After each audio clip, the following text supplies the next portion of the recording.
की बाजार हैं, जनसंपर्क कर रहे हैं, ऐसे में पब्लिक की तरफ से, लोगों की तरफ से कैसा फीडबैक आ रहा है, किस तरीके की लोकप्रियता मिल रही नहीं, जनता तो कह ही रही है कि आपको हमारा सहयोग है।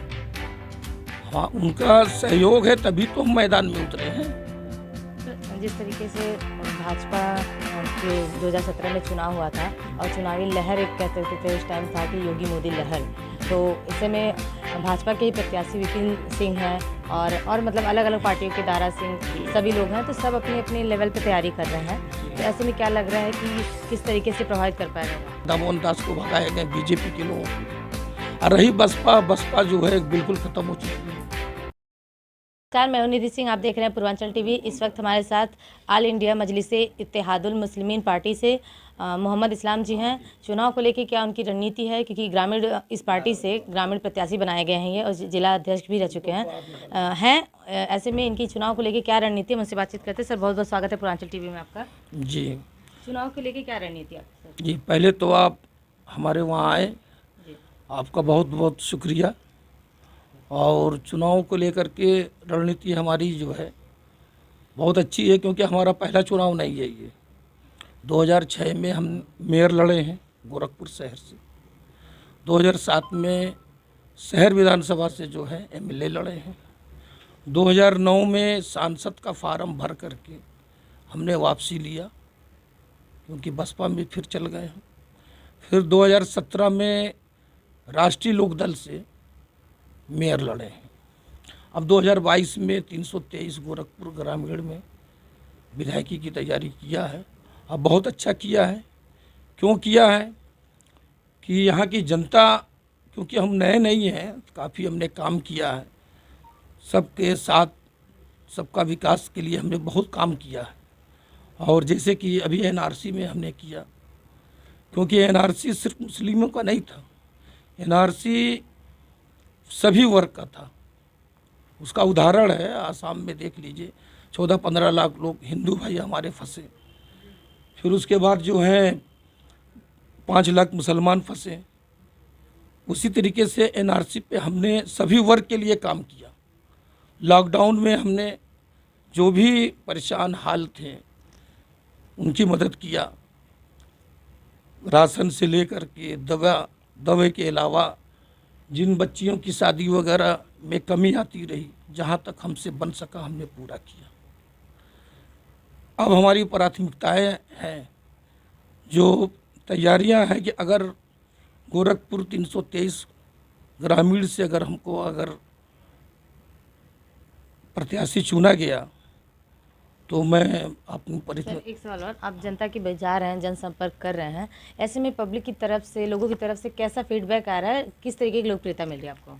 जैसा कि आपने कहा कि आप पहले भी जनता के बीच में रह चुके, बहुत पुराने हैं आप, काम करते आ रहे हैं, तो ऐसे में जनता किस तरीके से प्रतिक्रिया आ रही है? नहीं, जनता तो कह ही रही है कि आपको हमारा सहयोग है। हाँ, उनका सहयोग है तभी तो हम मैदान में उतरे हैं, ऐसा नहीं है। और काम किया जा रहा है। प्राथमिकताएं जो हैं वो आपको हम बता दे रहे हैं हमारी क्या क्या। हाँ, जीतने के बाद सबसे पहले आप क्या करना चाहेंगे जनहित के लिए? जनहित के लिए हमारी प्राथमिकताएं हैं। ग्रामीण विधानसभा क्षेत्र से प्रतिनिधित्व करने का मौका मिला तो निश्चित तौर पर बाढ़ जैसी विकराल समस्याओं का समाधान करूंगा। दूसरा है, महिलाओं के मान सम्मान के लिए क्षेत्र में निगरानी समिति का गठन कर घरेलू महिलाओं को कारोबार का अवसर प्रदान कराऊंगा। तीसरा है, गरीब बच्चे इन बच्चियों के लिए निःशुल्क ट्यूशन कंप्यूटर सेंटर की स्थापना कर उनके उज्जवल भविष्य का निर्माण कराऊंगा। चौथा है, ग्रामीण विधानसभा क्षेत्र के अंतर्गत लवलैंड में बनाए गए मकानों का बारिश के पानी से डूब जाने जैसी समस्याओं का निजात दिलाऊंगा। पांचवा है, गरीब असहाय मजलूमों के साथ हो रहे भेदभाव जैसी समस्याओं को समाप्त कर उनका अधिकार दिलाऊंगा। छठवां है, छात्र छात्राओं को रोजगार का अवसर दिलाने के लिए स्थानीय स्तर पर कैंप द्वारा रोजगार उपलब्ध कराऊंगा। सातवां है, ग्रामीण क्षेत्र में चौमुखी विकास के लिए विधायक निधि से होने वाले समस्त कार्यों को संचालित कराऊंगा। आठवां है, वृद्धा विधवा पेंशन को समयानुसार कैंप लगाकर पेंशन उपलब्ध कराऊंगा। नौवां है, ग्रामीण विधानसभा क्षेत्र में अनाथ बच्चों और बच्चियों के लिए अनाथालय का स्थापना करूंगा। 10वां है लावारिस अनाथ लाशों को उनके धार्मिक रीति रिवाज के मुताबिक अंतिम संस्कार कराऊंगा। 11वां गरीब घर की लड़कियों का सामूहिक रूप से विवाह कराऊंगा। मानव समाज के अंदर भाईचारे और मेल मोहब्बत की स्थापना के साथ अमन शांति का पैगाम दूंगा। सर, जिस तरीके से भाजपा को 2017 में चुनाव हुआ था और चुनावी लहर एक कहते थे उस टाइम था कि योगी मोदी लहर, तो इस समय भाजपा के ही प्रत्याशी विपिन सिंह हैं और मतलब अलग अलग पार्टियों के दारा सिंह सभी लोग हैं, तो सब अपने अपने लेवल पे तैयारी कर रहे हैं। तो ऐसे में क्या लग रहा है कि किस तरीके से प्रभावित कर पाएगा वो? देखिए, एक बात आपको बता दें, विपिन सिंह है या और भी हैं, ये सब जो हैं 5 साल जीतने के बाद शकल तो दिखाए नहीं।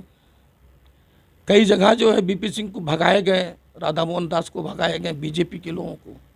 और रही बसपा जो है बिल्कुल ख़त्म हो चुकी है, उसकी कोई बात ही नहीं करना है हमको। हमारी लड़ाई सिर्फ और सिर्फ भाजपा से ही है। ठीक है जी सर, बहुत बहुत धन्यवाद। तो ये थे हमारे साथ मोहम्मद इस्लाम जी, जिन्होंने चुनाव को लेकर क्या इनकी रणनीति है वो बताया और क्या इनकी प्राथमिकताएं होंगी, जीतने के बाद ये पब्लिक के लिए क्या करेंगे, जनहित के लिए क्या करेंगे। ऐसे में आने वाले समय में पता चलेगा कि जनता का लोकप्रिय प्रतिनिधि चुनकर कौन आता है, जनता किसे चुनती है। कैमरा पर्सन जितेंद्र के साथ निधि सिंह, पूर्वांचल टीवी, गोरखपुर।